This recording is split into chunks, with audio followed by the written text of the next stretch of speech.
गुरुदेव, प्रकृति के कितने भाव होते हैं और उनका जनक कौन होता है? प्रकृति के 3 भाव होते हैं, सात्विक, राजसिक और तामसिक।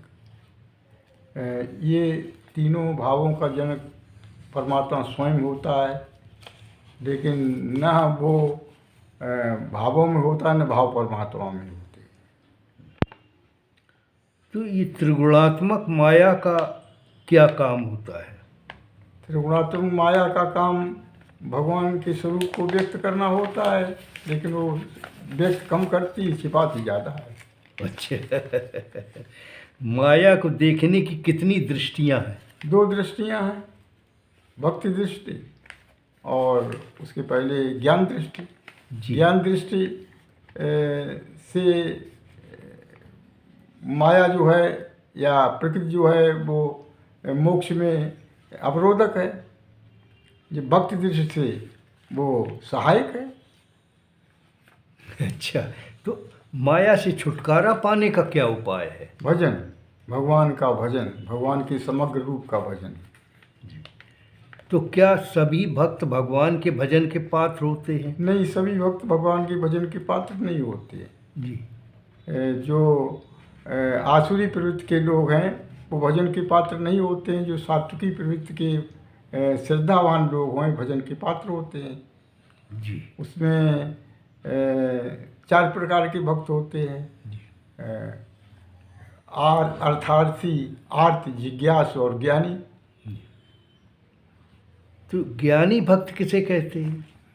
ज्ञानी भक्ति जिसे भगवान परमात्मा और प्रकृति का, पुरुष और प्रकृति का तात्विक ज्ञान होता है। जी। वो तात्विक ज्ञान जो है,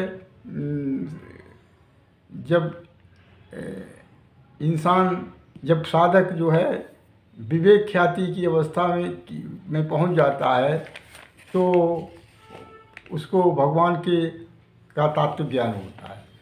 जी। साधक देवोपासना क्यों करते हैं? साधक देवोपासना जो है एक का अज्ञान बस करते हैं। जी। वो भगवान का जो चिंतामणि रूप है भूल जाते हैं। उन्हें लगता है कि देवताओं की उपासना करेंगे तो उनको वो इच्छित फल देंगे, उनको मोक्ष देंगे, लेकिन ऐसा होता नहीं है। देवता लोग किसी को इच्छित फल तो दे सकते हैं लेकिन मोक्ष नहीं दे सकते। तो क्या देवोपासना भगवान की ही उपासना होती है? प्रकारांतर से भगवान की उपासना होती है, क्योंकि भगवान इस देव में भक्त की का ध्यान जो है, भक्त की श्रद्धा निश्चित करता है।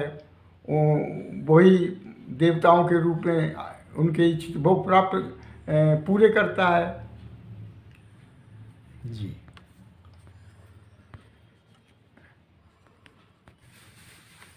गुरुदेव, ये देवताओं की पूजा से मोक्ष क्यों नहीं मिल पाता?